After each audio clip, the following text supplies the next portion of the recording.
The Weird Circle.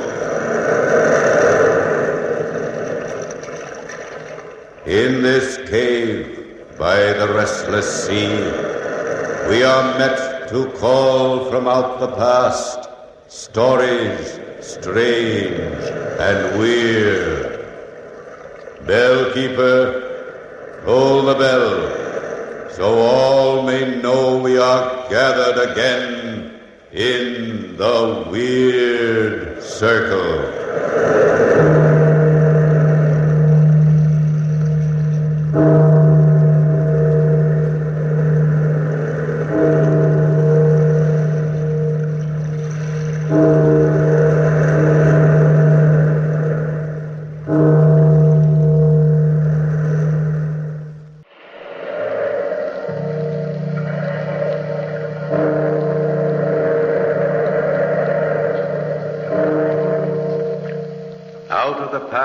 Phantoms of a world gone by, speak again the immortal tale, the Spectre of Tappington.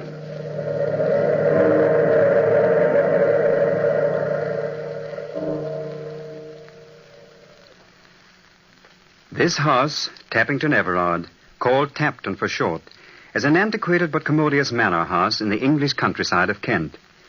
It was built by our ancestor, Sir Giles Inglesby, who was High Sheriff to Queen Elizabeth. I myself am Tom Inglesby, 14th heir to this forbidding old house. Set on a grove of tall, dark trees, legends have sprung up about it that add gloom to its sinister reputation.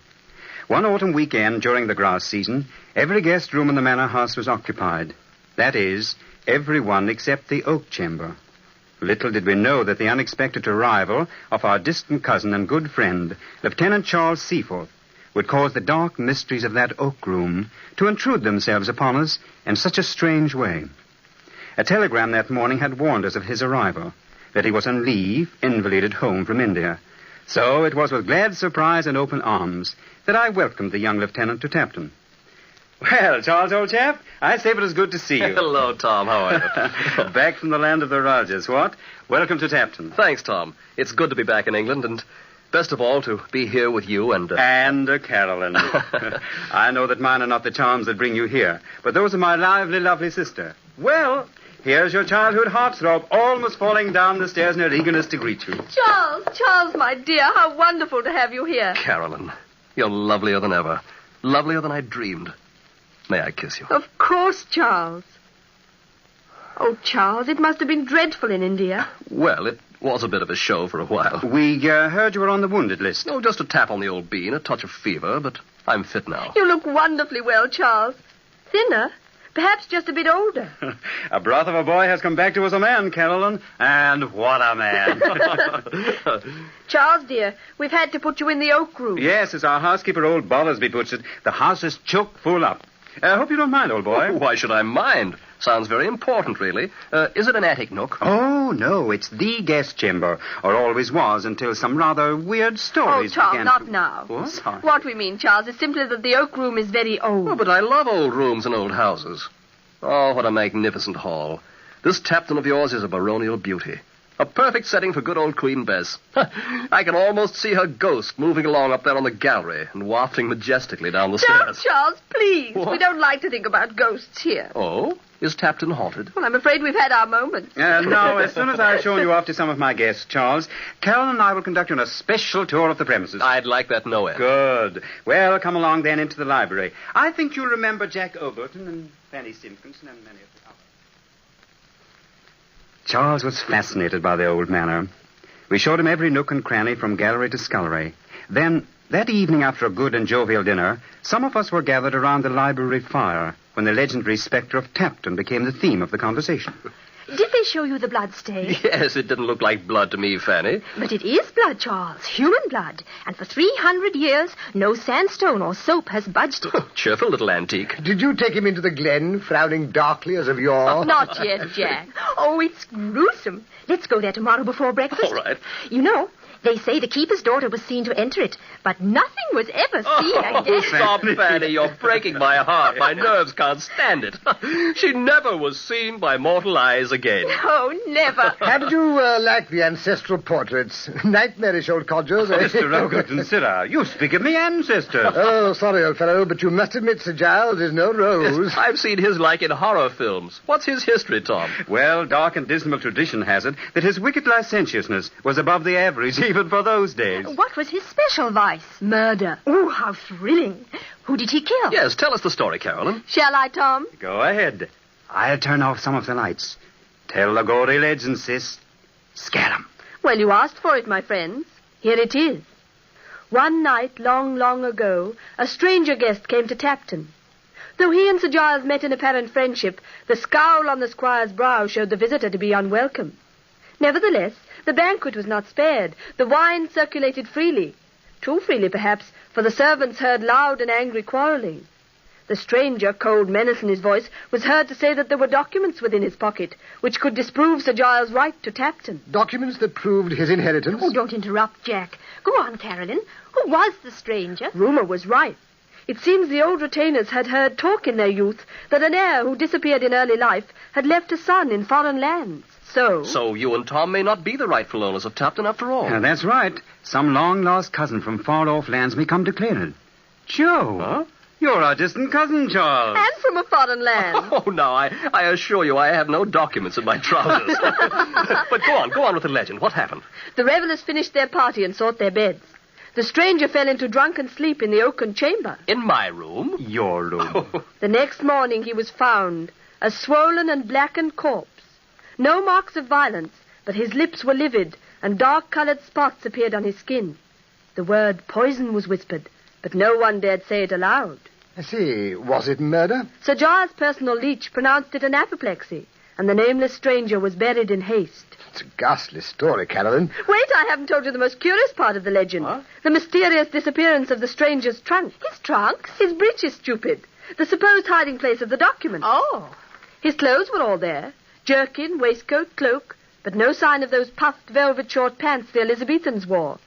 They say the evil one was in the oak room that night. And I'm to sleep in this self-same oaken boudoir, huh? Well, how about ghosts? Oh, some miracle mongers have it that the ghost of Sir Giles has been slipping out by the postern gate to the glen, searching and digging and wringing his hands. Did they ever find the breeches? Well, years ago, gardeners doing some work in the glen dug up an ancient garment with bits of gold embroidery, and out fell some papers, perfectly illegible from damp and age. Did they really belong to the nameless stranger? Who knows? Perhaps they did. I've just been telling you the legend of Tappington. I must say you've given me a fine build-up for a peaceful night's sleep. I shan't dare turn out the light in my room. Well, spooks or no spooks, it's early up in the morning, so I'm off to Slumberland. Ghostly dreams to you all. Good night, Fanny. Good night. Well, strange cousin from foreign lands, remember the legend. After all, you may be the real owner of the manor. Oh, rot. I don't want your old manor, if I can have its lady. Is this a proposal, Charles, dear? What do you think? I see this is my cue to exit. Good night, you lovebirds. Good night, Tom. And it might be a good idea to lock your door, Charles. Thanks, I will, never fear. I myself wasted a few moments of healthy sleep, worrying lest Carolyn's story had disturbed my guests. But as far as I knew, a peaceful night had blessed old Tappington. And then, the next morning, as I was on my way down to breakfast, I was practically knocked down by our man Maguire bumping into me. Take it easy, Maguire. Sorry, sir. Lieutenant Seaforth's wriggling like one beside himself, sir. Go ahead and see what he wants. Carry on. Certainly, sir. Sorry, sir. I followed Maguire to the landing and stood watching as he knocked on the door. Come in. Ah, Maguire, at last. Yes, sir. Where are my trousers? Your breeches, sir? Yes, what have you done with them? Me, sir? I never a thing, sir. Well, it must have been the devil, then. I put them on that armchair when I got into bed, and by heaven, now they're gone. Would it be Miss Carolyn or Miss Fanny playing some sort of a joke, sir? Oh, not probable, Maguire. Not possible, in fact, because I locked myself in. Wait. Is there any other entrance to this room? Well, there is the secret staircase to the postern, sir. Over there. Of course. That's the way they must have come. I'll go and see. Let's see here. No chance, Maguire. 2 heavy bolts, both fastened on the inside. I must say it's all very strange. Funny it is indeed, sir. Funny, Maguire? No, not too funny. We had almost finished breakfast when Charles appeared. I noticed he wore immaculately tailored riding breeches, perfect for a day on the saddle, but scarcely the costume for our planned grass shooting. However, I made no comment, as his manner was so strange. He stood unsmiling in the doorway of the dining room, staring at the girls. Carolyn seemed annoyed. Come, Charles, the tea is absolutely cold. Your breakfast will be spoilt. Why are you so late? Sorry? What became of our excursion to the glen? When I was a young man, punctuality was required of all well-bred... When you were a young man, sir, young ladies didn't play practical jokes. Whatever are you talking about, Charles? Oh, don't mind me, Carolyn. I've just been made a fool of, that's all.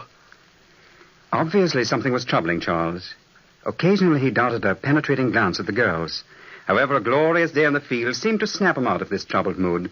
As a matter of fact, Charles took a leading part in planning the picnic we were to have the next day. There was no talk of ghosts nor any mention of legends. It had rained during the night and turned much colder, so you will understand the amazement it caused when Charles came down to breakfast next day in his uniform tropical shorts. Charles! You're surely not going to ride through our lanes in such toggery as that. You do surprise us with your costume changes. Well, what the well-dressed man will wear. He thinks he's back in the jungle, that's all. Poor lad, he's quite balmy. Look here, Ogleton, I'll thank you to... Heavens above, Charles. Won't you get very wet after all the rain?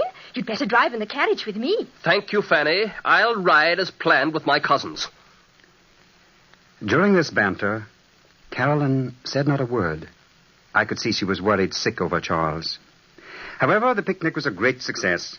I wandered away from my guests because I wanted to be alone for a while and see if I could think out any reason for Charles' eccentric behavior. I was worried. Frankly worried that maybe his head wound had been more serious than he realized. I must have dozed off, for I was suddenly aware that I was an eavesdropper on my sweet sister Carolyn and her adored Charles. I started to speak, but the tone of their conversation kept me silent. Carolyn, I know you mean these crazy trousers of mine. Well, you must admit they are a bit odd. Why ever did you wear them? I'm not wearing these wretched things because I want to be different. Carolyn, my dear, something strange is going on in the oak room. Pair by pair, my trousers are being stolen. Oh, Charles, dear, how simply fantastic. For heaven's sake, darling, you must be dreaming. Carolyn, please listen to me. I'm beside myself. I was not dreaming. The first morning, I thought Maguire had taken my trousers to press them. Then I even thought you girls or Tom were playing some childish joke on me. But night before last, and again last night, I saw the ghost. The ghost? Oh, Charles, this is too much. There isn't any ghost. You mean the Spectre? I mean just that. I saw the Spectre of Tappington, that Bluebeard ancestor of yours. Sir Giles? Yes, Sir Giles. Walking in my bedroom with his velvet cloak, long rapier, and his Raleigh-looking hat and feather, just like his portrait. But there was one difference. What was that? His legs were the legs of a skeleton. Oh, Charles! After taking a turn about the room, seemingly looking for something, he took up my breeches and whipped his bony legs into them. Then he strutted up to the glass and studied himself. Why didn't you call out? I tried to, but I couldn't somehow speak. Oh, my poor darling, it was an awful dream. It was no dream, Carolyn. It was definitely the ghost. For then he turned and showed me the grimmest, most dreadful-looking death's head. It grinned hideously at me and then strutted out of the room suddenly. How ghastly. Oh, I blame myself so for telling you that silly legend. It's given you these nightmares. This was no nightmare, Carolyn. But, dear, Tappington isn't haunted. You're just remembering that stupid story I told you. You never said one word about Sir Giles' ghost in the oak room. Not one word about his skeleton legs. Not one syllable about it. Darling, you're overtired. You're talking rubbish. Carolyn, I expected sympathy and understanding from you. I'm not talking rubbish. I tell you, I saw the ghost. My breeches are gone, vanished in thin air. And if the ghost didn't take them, who did?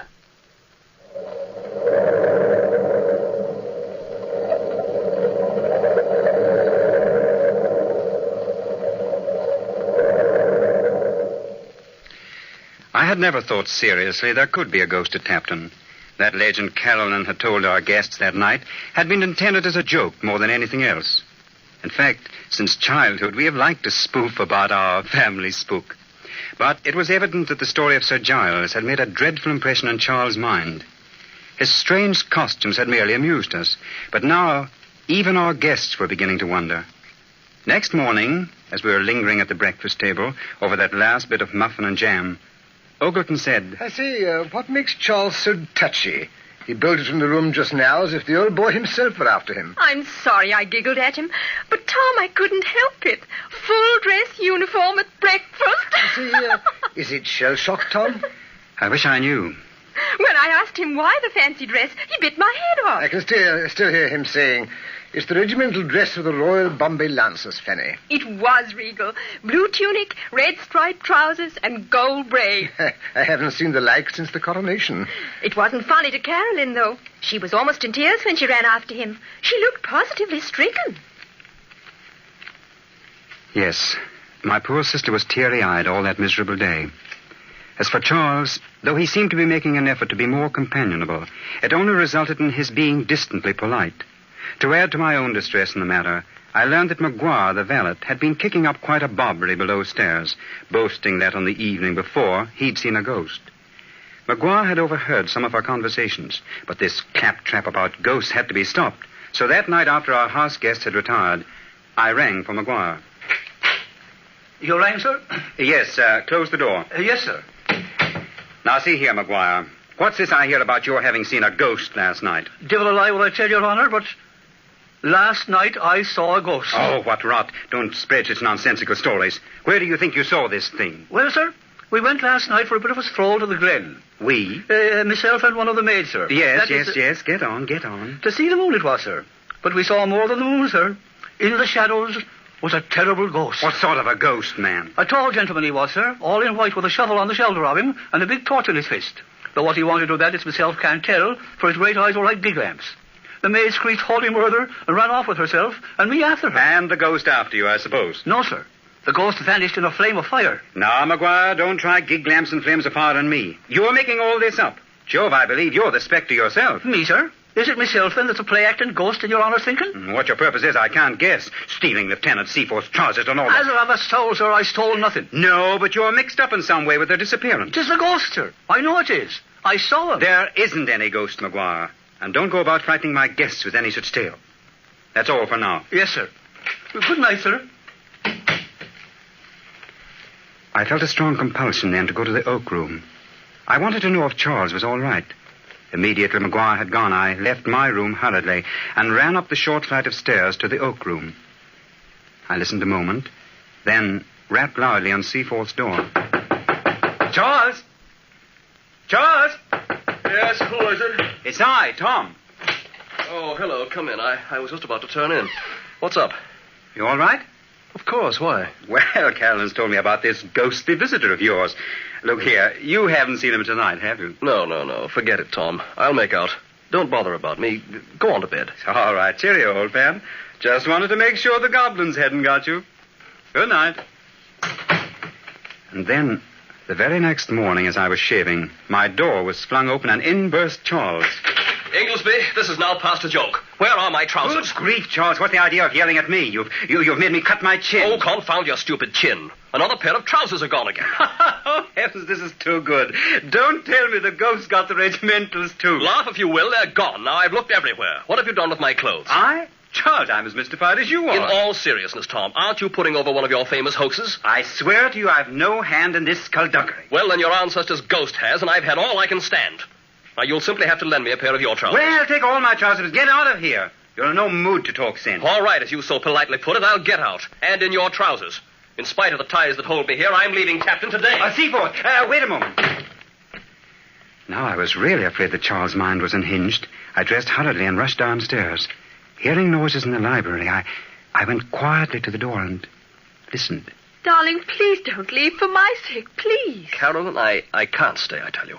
As surely as I love you, that spectral anatomy came to my room last night, grinned in my face, and again walked off with my trousers. Obviously, Charles, it's an insane trick. If it is a trick. What do you mean? I've decided it all has to do with the ownership of Tappington. What? Yes. As you and Tom both said, I am your cousin. I have been in foreign lands. But I'm not claiming Tappington. One of you is trying by inhuman means to frighten me to death. Poison. Yes, mental poison. But you won't get away with it. You won't. Stop, darling, stop. How can you believe such things?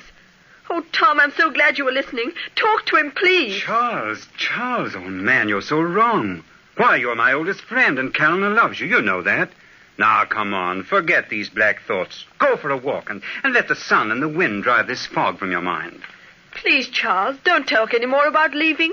Let's fight this thing out together. I don't know what's got into me. Very well, Carolyn. I'll stay. That's fine. Don't worry, Carolyn, dear. I'll try to be a model guest. See you at lunch then, darling. Oh, Tom, isn't it awful? Whatever will we do? I do love him so. I was mad clear through, and determined to scotch this ghost business once and for all. I knew that the oak room had a secret cupboard in the paneling, so that night I decided I must hide there and spy on Charles.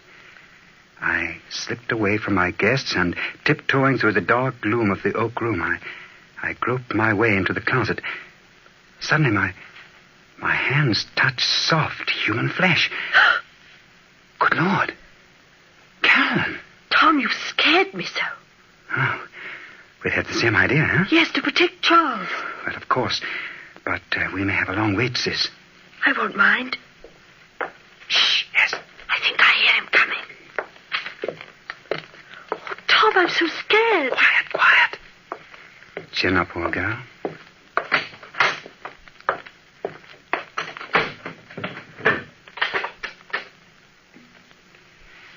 Charles got himself ready for bed, started to take off his trousers, then suddenly put them on again and flung himself into bed. He had left the night lamp on, which was lucky, as thus we could see more easily. After waiting for what seemed hours, Caroline suddenly clutched my arm. Look, he's sitting up. Shall we speak? No, not yet. He's turning this way. Good Lord, he's asleep. Yes. His eyes are wide open, but they stare senselessly, like dead eyes. He's out of bed. Huh? What did you see looking for? He's got a torch. Why, he's looking at himself in the mirror. Tom, he's going to the secret staircase. He's opening the door. Come along, we've got to follow him. Not too closely. Hurry, please. We hurried after him down the stairs and out to the postern gate.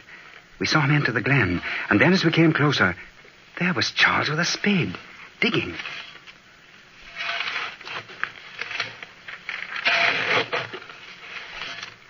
Whatever is he doing? Digging a large hole. The earth is soft. He's been digging here before. Look, he's removing his trousers and burying them.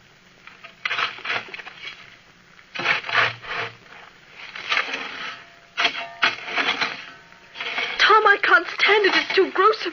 Let's call out. No, wait a minute. Sleepwalkers have to be shocked out of their trance. I'll wake him as he turns towards us. Well, here he's coming now. Now! Ooh. Oh! Tom, what have you done? You've killed him. But I hadn't killed him, though I had hit him harder than I realized. We called for help and carried him to the great hall. He was still unconscious when Dr. Austin arrived. We waited anxiously during his examination. Finally, the doctor came towards us. Well, Tom, our young lieutenant is coming around nicely. Oh, what a relief. Oh, Doctor, is he going to be all right? Of course, my dear. Then it was shell shock, Doctor? Not exactly.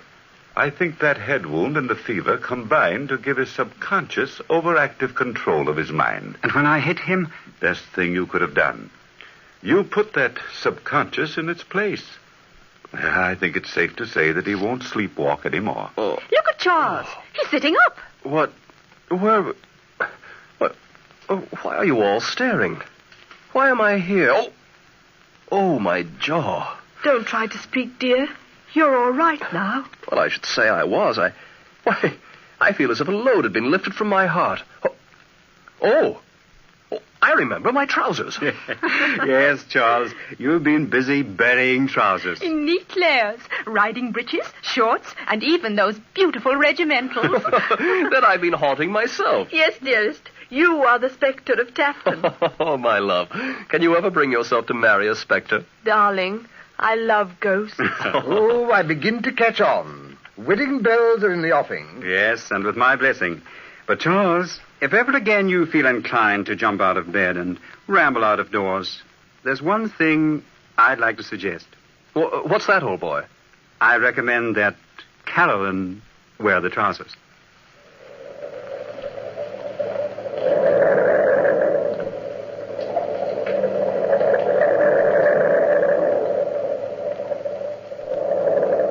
From the time-worn pages of the past, we have heard the immortal tale, The Spectre of Tappington. Bellkeeper, toll the bell.